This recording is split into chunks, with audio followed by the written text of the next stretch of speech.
This is Charlie Baker, and you're listening to Paying Attention. The following was recorded in front of a live studio audience at the Studio 21 Podcast Cafe. This is the United Podcast Network. The following program is closed captioned for the thinking impaired. By tomorrow, I will rule the world!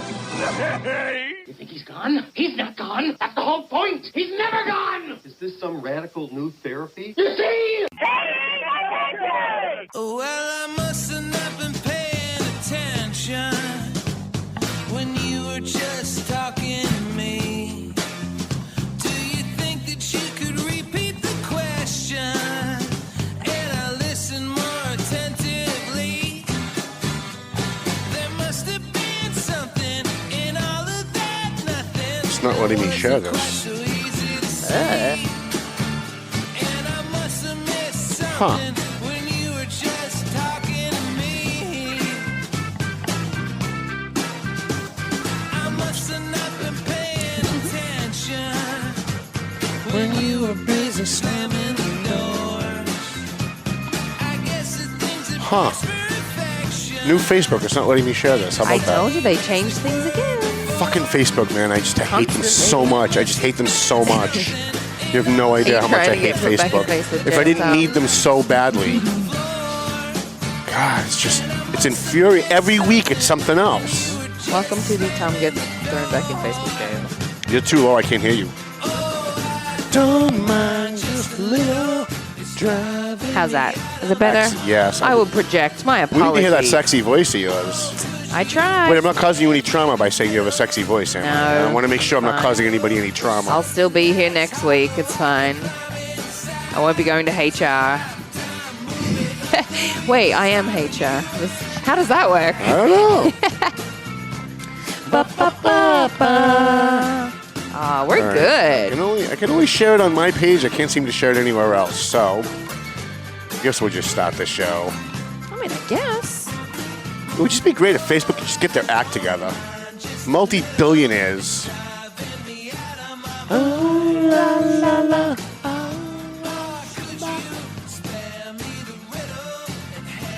Huh. Yeah, Facebook's looking really crazy today. Movie of the week starring you and us. He should hire us as backup I singers. agree. We're good. Although he's got a great band, the Yeah? Meltones. Oh. It's Melvin Taylor and the Meltones. That's awesome. And they are great. They have, although the drummer hates me. He's like a far left-wing guy we used to fight on Facebook all the time. Okay. He hates Trump. But I don't care. Like, listen, when I go to listen to music, I don't give a rat's ass what their politics are. No. Alrighty, let's start the show, I guess. All right. Hi, how you guys doing? My name is Tom Duggan here with the Paying Attention Podcast. Hi, atop Two Guys Smoke Shop at the Studio 21 Podcast Cafe. Dramatic pause. I was Sorry. just thinking that. Like, that was a very dramatic pause. You know, Tom. because I'm a smoker, I'm always dehydrated. Right. I always have cotton mouth. So sometimes, like in the middle of a sentence, when I'm talking to someone on the phone, I have to stop and take something to drink because I can't talk anymore because my mouth is all cotton. So, hi, how you guys doing? Got a good show for you today. We were going to have a guest today, but I'm going to hold off on her because she's about to make some really big breaking news, and I didn't want to have her on and then have her do the breaking news like within the next couple of weeks and then have her on again afterwards. So I figured we're just going to have her on either right before or right after she makes an announcement, so we're going to do that. I want to thank our sponsors. I always love to thank our sponsors. We love our sponsors. Have to pull it up here so I can read it. McLennan Real Estate, Century 21, AFC Urgent Care, Marsan and Son Construction, EIS Investigations. And let me tell you something about EIS Investigations. I don't give a rat's ass what anyone thinks about Joe Solomon. I really don't. I understand that there's a lot of people who don't like him. In fact, most of the people who don't like him don't even know him. They don't like him because of what the media has reported about him or what their political friends say about him. But let me tell you something about Joe Solomon. First, when he gives his word, he keeps it, unlike certain other people. And also, yesterday I found myself in a really big bind. And I I don't freak out much. Like, it takes a lot for me to freak out. Yeah. But I found myself in a really big bind yesterday morning, and I freaked out. And I called a couple of friends of mine and said, what do you think I should do about this? I didn't call Joe, but I called a couple of other friends. And about 3 hours later, Joe showed up at my office, handed me something and said, here, I took care of it. I heard you had a problem this morning. Here, I took care of it. And I went, what do you mean you took care of it? He said, no, here, I took care of it for you. And I looked at what he showed me and I went, holy shit. He found out through a third person that I was in a really tough spot yesterday, and he found out through a third person. He didn't call me. He didn't ask me if I wanted the help. He went out on his own, heard what the problem was. He knew somebody that was involved. He went to them. He took care of it. He did the paperwork, and he brought it to me. So Wow. I want to thank Joe Solomon. I want to thank EIS Investigation because, it's not Neil Perry coming to save my ass when something's happening. It's Joe Solomon coming to save my ass when something bad happens. And it was pretty bad. So we want to thank Joe. Joe's a good guy. He's a good friend.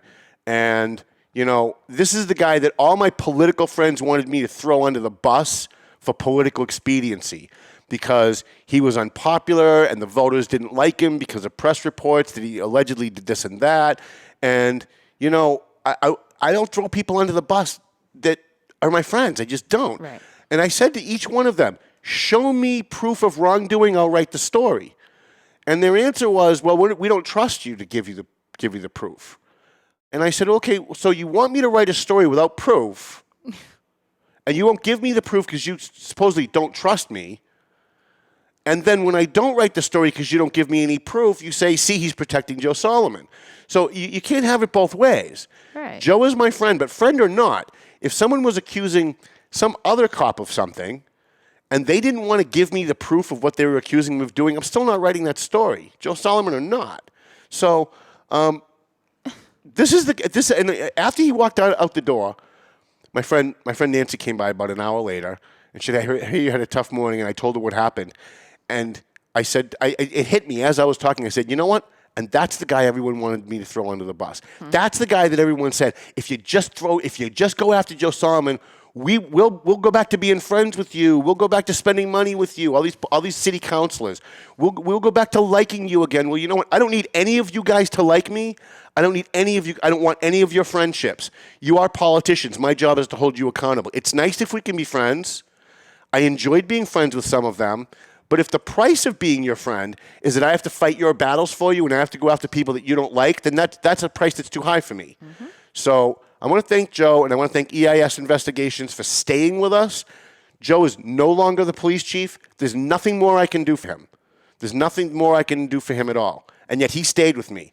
Yet other people who I helped get elected walked away from me. So we'll just let that be. We'll just let that be a little bit of a lesson in humanity for you guys out there that might be going through something similar. I also want to thank Borelli's Deli. We love Borelli's Deli. Don Smirglio, I guess, just got a big award.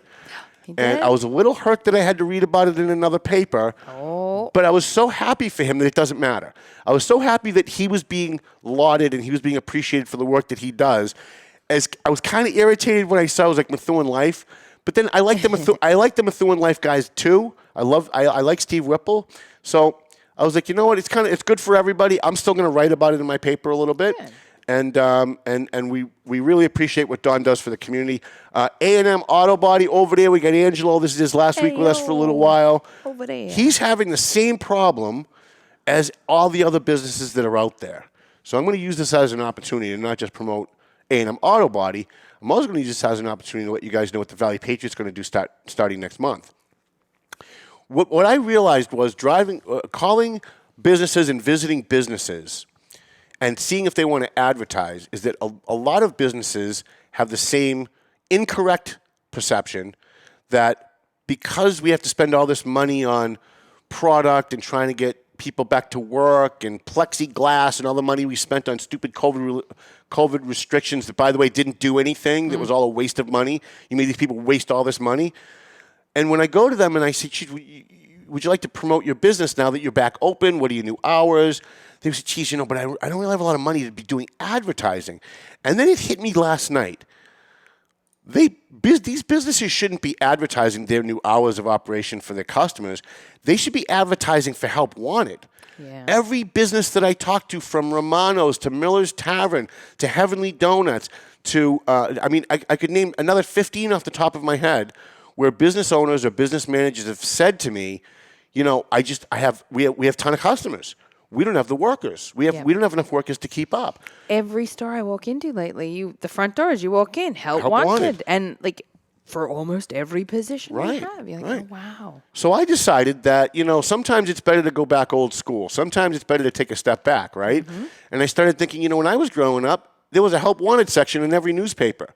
And people used to have to go get the newspaper and read the help wanted to get a job. And even though today we've got Facebook and Twitter and LinkedIn and Monster.com and Zillow and all these other things where you can find a job online, there's nothing like picking up a newspaper and looking to see what local jobs in your neighborhood are available. You go online, you've got to sift through every job in Massachusetts, in New England. Right. You've got to really kind of sift through it. So we're going to bring back a help wanted section. So if you're a business and you need help, here's what we're going to do to try. I'd like to do it for free. We actually talked last night. I called Santiago and a couple of other board members. We did like a quick conference call to talk about whether or not we could afford to do it for free, and we can't because we have our costs we have to cover too. But here's what we can do. We can offer it at our cost. Okay. So what it's going to cost us to fill a page, we did the math, and it comes out to about $25. So for $25, your business can run. It's going to be like, and I'm going to post it online today. I'm going to post the format that you have to do it in because they have to be uniform. Because I can't have people sending me 5 paragraphs of what the requirements are for a job. It's got to be the name of your company, the name of the position available. Is a degree required? Like maybe 1 or 2 lines about is a degree required, and then your contact information where people can get more info, or a website where they can go to get more info. You can drive people to your website, and if you've got a help wanted on the website, or for them to contact you through the Valley Patriot. So for $25, we're going to put together at least 1 or 2 pages, depending on how many we get. Mm-hmm. I think this is going to be something that's going to go like wildfire. I think we're probably going to get a lot of businesses that are interested, but sometimes we get surprised. Sometimes we think we have a great idea and it fails. Then there are other times when I'm sitting around having meetings with my board and someone comes up with an idea, and I'll say, I like you, but that's the dumbest flipping idea I've ever heard in my life. And someone will say, yeah, but let's just try it. Who knows? And so I'm an open-minded guy, and I'll try it. And that turns out to be the idea that takes off. So you never know going into something. You think it's going to work, and sometimes it doesn't, and vice versa. So if you are a small business, and I don't care what kind of business you are, a pizza shop, a law office, a restaurant, an accounting firm, a small package store, whatever it is that you are, if you're looking for work, go on the Valley Patriot website tonight. I will have the prices and the restrictions up on the format tonight. We're going to allow you to pay online, so you don't have to mail me a check. You're going to be able to use PayPal. Nice. So you can go right onto the Valley Patriot website. You can click the link. We're going to pull it up on Facebook. You can click the link. It'll bring you to the PayPal. You can pay that way. And then you're going to have to email me the confirmation code so I know that that's the payment, because PayPal doesn't tell you who paid you. Yeah, right. Right? Sometimes. Sometimes they do, sometimes they don't. So you have to give me your confirmation code or whatever it is there that they give you when you pay to let me know that that's the ad that's paid for, and then you have to email me what you want in your ad. I think that's going to work out well. It may not. This may turn out to be one of those things we thought was going to work but didn't. But we really want to help the small businesses. And when Angelo called and said, Tom, I love you and I really want to keep helping your show, but I've got like 1 billion customers trying to get in here to get work done in their cars, and I don't have enough mechanics to handle the work because I don't have any workers. Yep. And after I hung up with him, I thought, I'm hearing that everywhere I go. Maybe we can help. Maybe we can't, but maybe we can. So we're going to try it. We're going to try starting in the June edition, and we go to print on June 8th, which means you have really until June 6th, maybe June 7th if you can get it to me that Monday by noontime to get it into the next Valley Patriot. Also want to thank Teddy Fairburn, who is a attorney for workers' compensation, Tomo's and Happy Crab. We were at Tomo's again this last weekend. Oh my God, the scallops! If they could just do just like a scallop, one of those hibachi, bing, bing, bing scallop dishes, and it was just scallops, because you have to get like the The Emperor package, I right? know. I went last week on your recommendation. I didn't want to speak up last week. It was a busy show, but I do want to say, oh my God, everything Thomas said about Tomos, I reiterate. I got the Emperor package that you told me to get. Those scallops or scallops, if you're from America, we say scallops where I'm from. Sorry. It's okay. Oh my goodness, they really were. They're huge. They're huge. Delicious. It took 3 bites to eat the first scallop, and me too. And I sat there thinking, when was the last time I had a scallop this big, this good? And I think it was like 10 years ago in Newburyport. We were like the Starboard Galley, and they had scallops that were that big. And not only that, portion size too. Portions were so huge. very impressed. A lot of time when you have something like scallops, that you get like 2 or 3, Right. maybe 4 if you're lucky, and they're little. Right. No, these things are huge, and the portion was massive. I was very excited The one thing about me that people need to understand if they watch the show or if they read my newspaper on a regular basis, or even if they follow me on Facebook, I'm not going to lie for an advertiser. If I have an advertiser and their product, and I've gone there and it's not that good, I'm not going to come in and say that they sucked. But I'm not going to sit here and praise them and say, get this or get that, it's really good, because then you're going to go there and it's not going to be that good. And then they look bad and I look bad. Exactly. So I'm never going to lie for an advertiser. I'm never going to do that. But if I find an advertiser and they're doing something really phenomenal, I am going to rave about it because that's what I do. My job is to promote, right? And also Happy Crab. Now, we've been to Happy Crab. It was good. I think I ordered the wrong thing, so we're going to go back. Oh, okay. I'm not a big fan. I don't like kielbasa. It's one of those things that if I just smell it, it makes me nauseous. I got very sick as a kid on it. Oh, okay. And so it's one of those things where it's kind of like tequila. If you've ever been sick on tequila, just the smell of it makes you nauseous, right? Yep. Those of you who have been to college. Oh, not even college. I've been there because people now ask, do you like tequila? I said, I love tequila, but she hates me. Yeah, she doesn't like me very much. She doesn't like me. Not at all. So we got a bunch of things I want to talk about today. We want to talk about a couple of restaurants that we went to. We went to 10 restaurants since the last show. In the last week, we've been to 10 restaurants. And we found, of the 10, 3 of them that were worth talking about, so we're going to talk about them. Before we do, though, I don't want to eat up the show and then not have time for this because this is a big, huge story. Francisco Urena. Francisco Urena was the Veteran Services Officer in the city of Lawrence back in 2006 and 7. In fact, we met Francisco Urena. In 2006, there was a big flood in the city of Lawrence. And the entire Lawrence Street area where the Hayden Schofield Park is, for those of you who know Lawrence, was completely underwater. That whole area of Park and Hampshire Street was, the National Guard came in, they declared martial law in that area. Everybody had to leave for like 4 or 5 days. The electricity was cut in that entire 15, 16 block area. And so we found out the day after the flood hit, we found out that the Red Cross was setting up a tent for the families that were displaced. So we went down as newspaper people to kind of interview and see who was helping and who was not and who was there and what people needed. We met a guy named Francisco Urena. He had literally, when we met him at about 11:30 in the morning, I can't believe I remember that from 2006. I can't remember what I had for breakfast. But at 11:30 in the morning, we ran into this guy named Francisco Urena, tall, good-looking guy, very young-looking. And he was helping people. He was asking people what they needed. He's taking their names down. And we started chatting with him a little bit. And it turned out that morning, he had just stepped off a plane at Logan Airport from Iraq. He's an Iraqi war veteran, Marine, Purple Heart decorated, multiple medals. This guy is everything you think a Marine should be. And we were so impressed. We were like, wow, this guy is amazing. He got home this morning from Iraq, went home. He heard on the radio that there was a big flood in Lawrence because he lived in Lawrence. And so he dropped his bags off at home, didn't even unpack, went to the Red Cross tent and immediately started helping. Wow. That was, I can't tell you how incredibly impressed we were standing there talking to him. And the more we talked to him, the more we wanted to be this guy's friend. We got his phone number. We chatted with him afterwards. We went to lunch. And Mike Sullivan was the mayor at the time, and I grabbed Mike because Mike was a very, very good friend of mine, a guy that would never walk away from you. And we were talking to him a little while later, and I said, did you meet that guy Francisco that was down at the Red Cross tent? He said, yeah, that guy seems like such a nice guy. Did he tell you he just got off the plane from Logan? I said, yeah. I said, you're looking for a new VSO, a new Veteran Services Officer in City Hall. That's the guy you want. Like, literally, that's the guy you want. If there's somebody that's going to take care of our veterans here in the city of Lawrence, it's that guy. Yeah. So Michael called him and hired him. And he became the Veteran Services Officer for the city of Lawrence. And he was for I don't know how many years, maybe 5 or 6 years or more.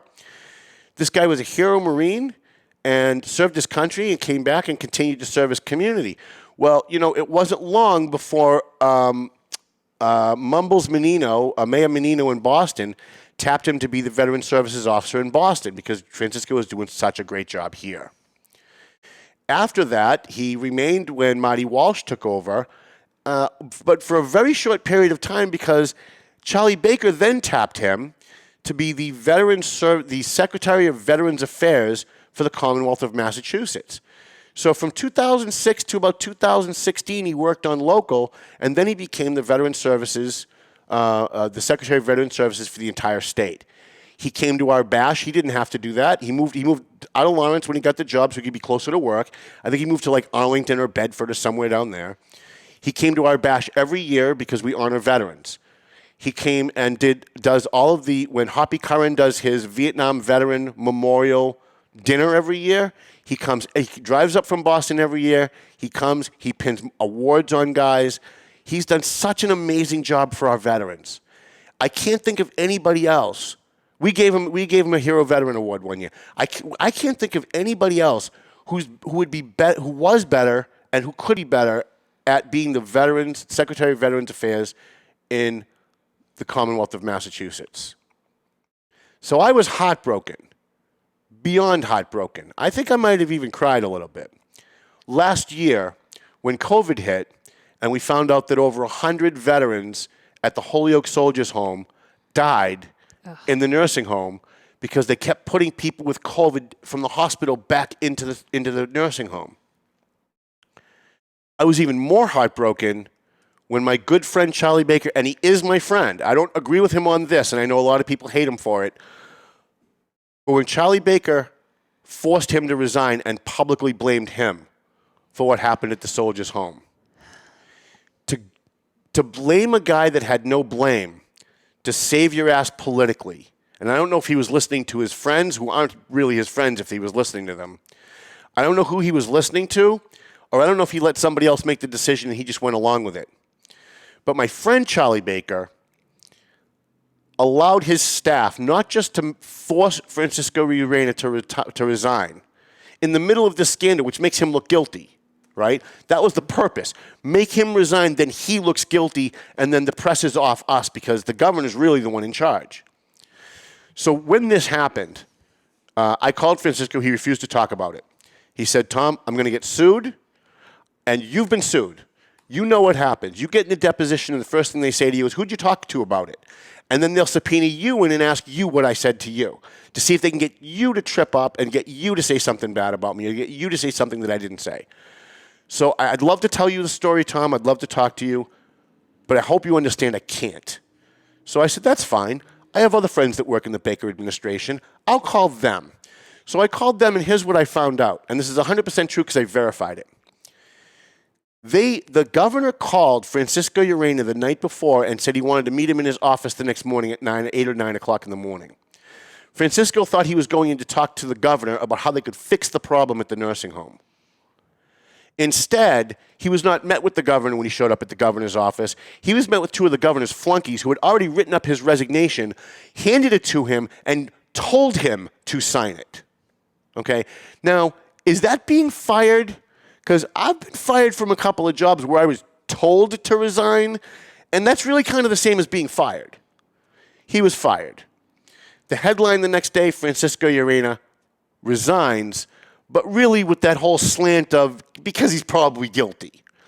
And the Boston papers eviscerated this hero Marine, who, by the way, never once neglected a veteran when he served the city of Lawrence. Never once neglected a veteran when he served the city of Boston. Never once neglected a veteran while he was the Secretary of Veteran Services. Never once neglected his duty as a hero Marine when he got his Purple Heart in Iraq. And this is the guy that you put the shit on and forced to resign and make him look guilty. They did this after they commissioned a bogus study, a bogus investigation, which basically blamed Francisco Urena for everything that happened. Now, I read that report. I have a friend in the governor's office who gave me that report. I read it at least 8 times. I went through it with a highlighter. I circled things. I took notes. Every single goddamn thing in that report was a lie. It wasn't a mistake. It was a lie. And the person who wrote that report needs to be held accountable for that. Because this week, now we wrote an editorial let me pull it up because I don't want to get the date wrong. I'll get a million emails. You got the date wrong on that. I know. July of 2020. So July of last year, we wrote an editorial. And as much as I hate to ever say anything bad about Charlie because he is my friend, I eviscerated Charlie Baker for what he did. And here's why. The report that they forced Francisco Urena to resign over blamed him for what happened. However, the head of the we did the research, and we did the research a year ago, and we've been doing research since then, because Francisco is my friend, and I do have my friends back, especially when they're getting screwed.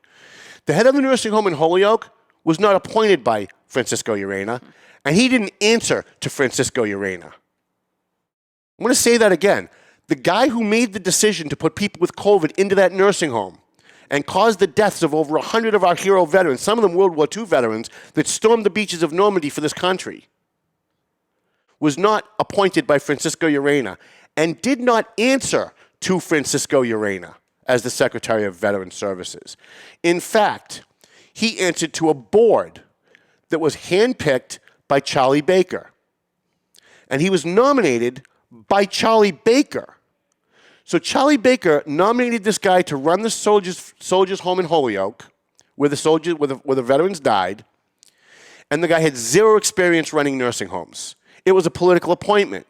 Now, when a governor makes a political appointment like that, most people don't care, right? Mm-hmm. But when something bad happens, and you start looking at the person's qualifications, suddenly it's important.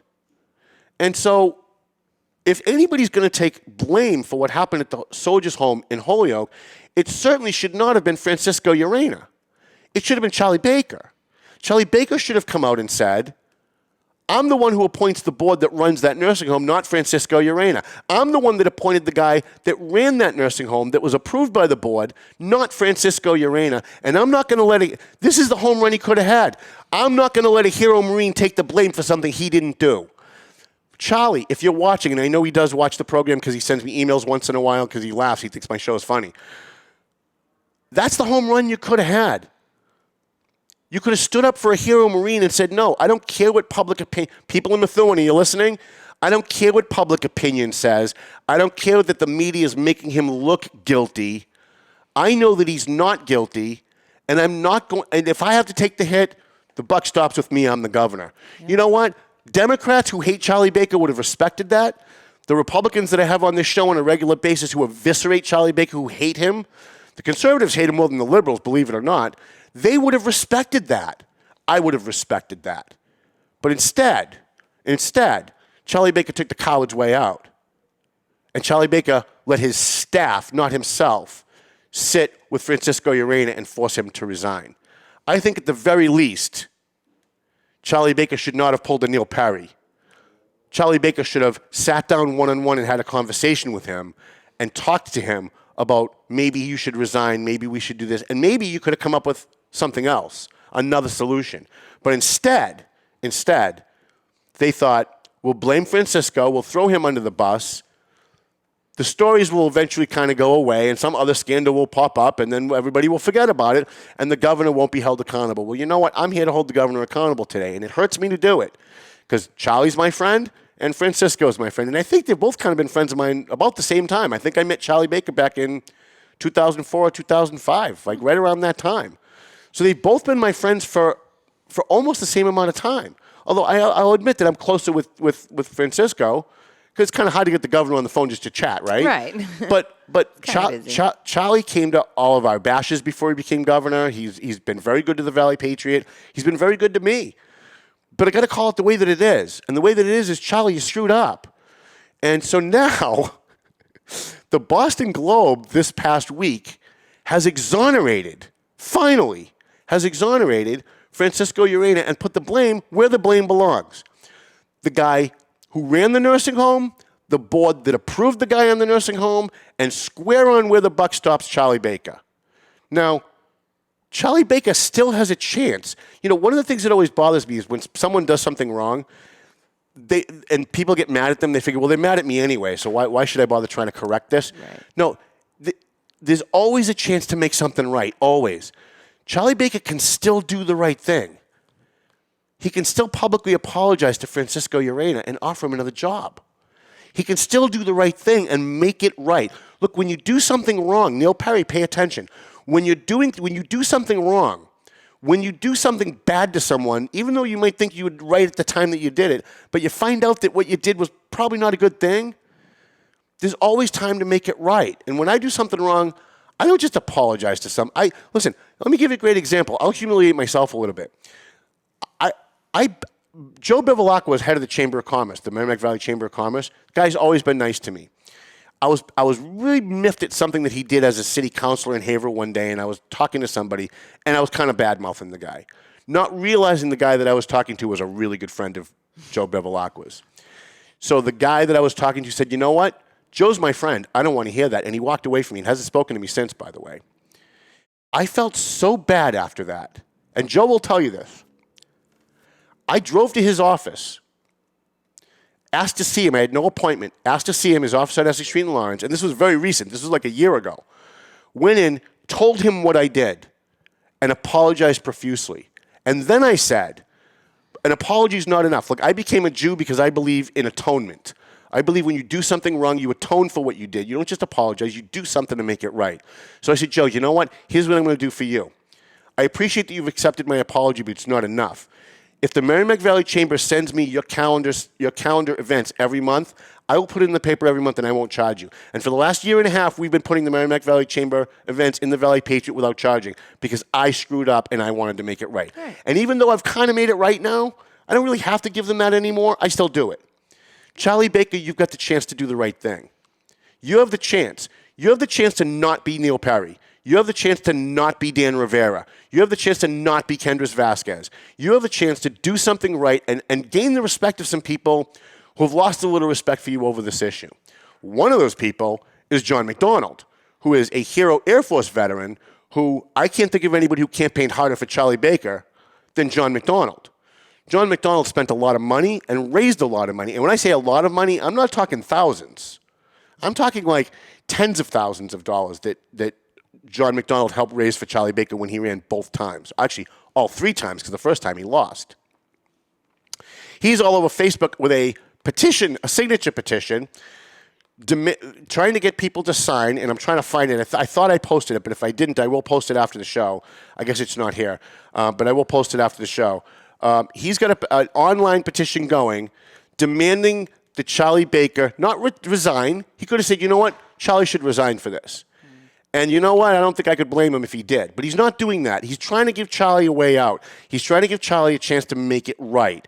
So they're doing an online petition demanding that Charlie Baker publicly apologize to Francisco Urena. And you know what? I'm going to take it one step further because an apology is not enough. It's one thing to screw somebody. It's another thing to take away the honor of a hero Marine who lives and breathes by their honor. I can't tell you how emotionally hurt Francisco has been over this because we have a lot of mutual friends. And it has taken a very serious toll on him as a human being. And it's wrong.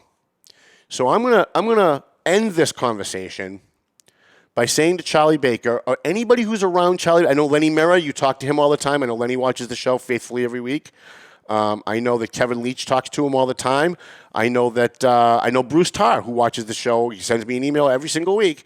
I know you guys talk to Charlie. He needs to, publicly apologize. But that's the least of it. He then needs to make it right.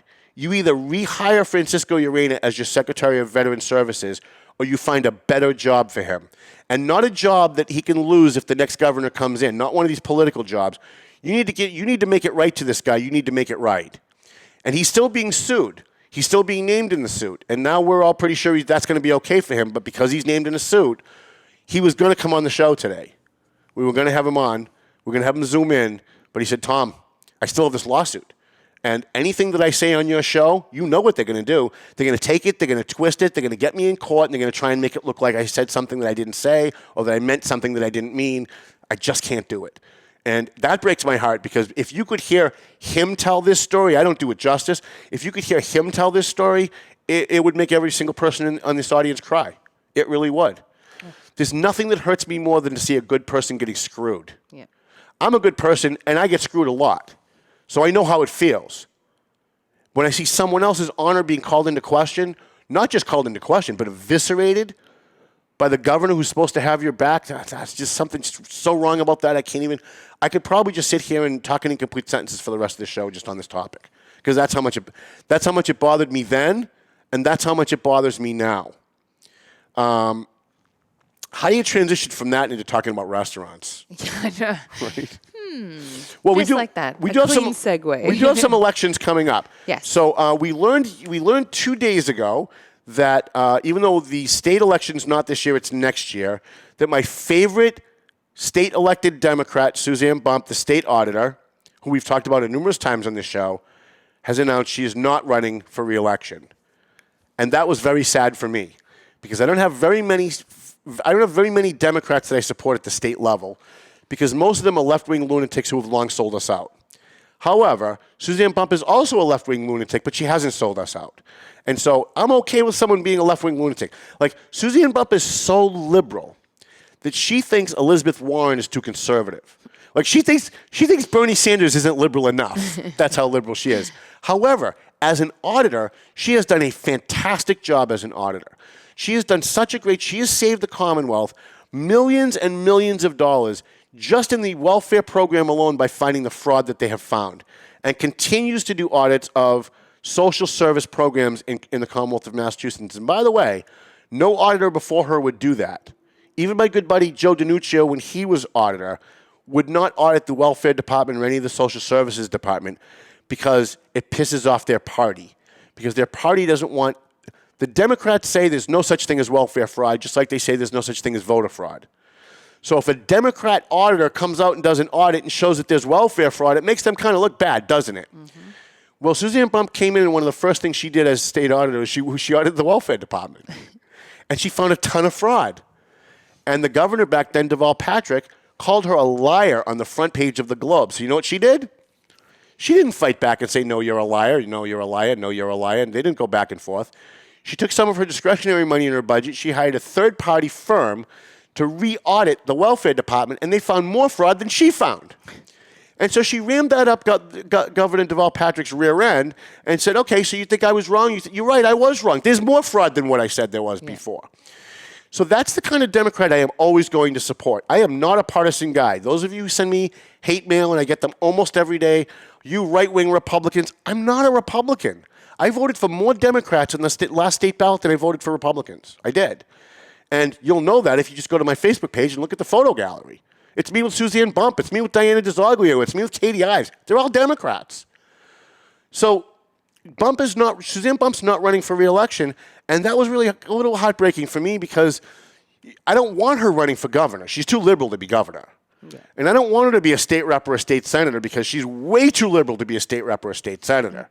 She was a great auditor. So I'm hoping that she's stepping down and not running for some legislative or executive position, unless she's like going to run for state treasurer or something like that. That maybe she could do, at least like without the politics interfering. Within about 5 minutes of finding out that Suzanne Bump was not running for re-election, I find out our good friend who has been on the show numerous times, Eileen Duff, the governor's counselor for Essex County, has thrown her hat into the ring for next year, not this year, and has announced that she is running for state auditor to replace Suzanne Bump. I then got a call yesterday, and I have not confirmed this because she will not confirm it. But I also heard a rumor from somebody close to Diana DiZoglio, and by the way, I'm not mincing words here. I'm telling you the 100% truth. I'm not pretending that I don't know something that I know. I heard that Diana DiZoglio yesterday, I heard from two different people who said Diana is giving very serious thought to jumping into the auditor's race. My only advice for Diana is please don't do it. This is your job for life. You are a great state senator. I don't agree with you on a lot of stuff.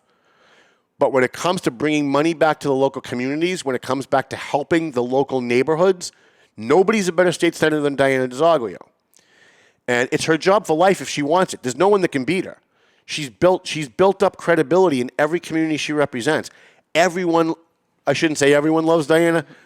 Her colleagues don't really like her. The insiders don't like her because she doesn't play ball, right? She wouldn't play ball with the speaker. She's the one that blew the whistle on the non-disclosures at the State House, how women were sexually harassed, some of them sexually assaulted, and then forced to sign a non-disclosure agreement to get their pension on their way out the door or to get their unemployment on their way out the door. She's the one that blew the whistle on that and then wrote a law to stop it. So her colleagues don't like her. I'm not going to say everyone likes Diana, but everybody but the insiders like Diana. Most people who have met Diana and have watched her work or have had to call her for help, small businesses, chambers of commerce, local merchants association. I know I'm a member of the North Andover Merchants Association. I know they've reached out to her a number of times. She's been extremely helpful. I know that the Amesbury Chamber of Commerce, which is run by our good friend Phil of the Future, Phil DeCollegiero, has reached out to her during COVID, told me she did an amazing job helping him. She did an amazing job helping him help the businesses in Amesbury get funding for COVID, get PPP loans, get extensions on some of the loans that they had. I really think Diana just needs to just stay where you are. She is going to be governor someday. I'm completely convinced of it. But not now. She needs to stay where she is right now until there's like a perfect open. Like, you got to pick your spot. Yep. Because if she runs for auditor, she's going to be running against people who have millions of dollars in the bank. And Diana does not have millions of dollars in the bank. And I don't think she can raise millions of dollars at the place where she is now. But she stays a state senator for maybe 5-6 more years. Does that say time's up? We're done? That's all right. We can go a little We never bit get to the longer. restaurants or anything. All right. You're a professional talker. If she stays our senator for another maybe 5 or 6 years, and she continues having fundraisers and she stays out in the community, she might be able to build a war chest where she could run for governor, or she could run for auditor, or she could run for a Senate, or U.S. Senate, or Congress. But for now, I think it's just better for her to stay where she is. I would hate to lose a great state senator like Diana DeZoggi. I would hate to lose her. And no matter who replaces her could not do as good a job as she's doing. They would be two huge shoes to fill. All right, I really wanted to talk about 3 restaurants. We'll talk about them next week. I will tell you who they are, though. Yeah. So of the 10 restaurants that we visited in the last week, I had to go over my list to make sure. Because I said 10 restaurants in 7 days doesn't sound right, but it's true. Yeah. We went to 10 restaurants. There were 3 that got it right. Muddy Waters, which is not a restaurant, it's a bar, on Riverside Drive in Methuen. The Loft in North Andover, which is right next to Joe Fish, which is why we picked it, because we'd already done Joe Fish. And Salvatore's in Lawrence. And we'll talk about them in detail, but let me say one thing about the Loft, because this is a really bizarre. Can I just two minutes? Yeah, you're good. So we went to the Loft. Now, after what happened at the Loft, they probably would have gotten a bad review or just no review because of what happened. But let me tell you what happened, because sometimes something bad happens and something better comes of it. This is an example. We go to the Loft for lunch. We're the only ones there. We sat at the picnic tables outside. The lady came out. She took our order. I asked for my steak. How do I order my steak? Oh, well done. Oh, no, that's right. You're the opposite to me. I'm like, wait a minute. Sorry. I failed the test. It's audience participation. So I like my steaks, because we said it a million times. I like my steak well done. That's so I ordered my steak well done. It came, and it was not well done.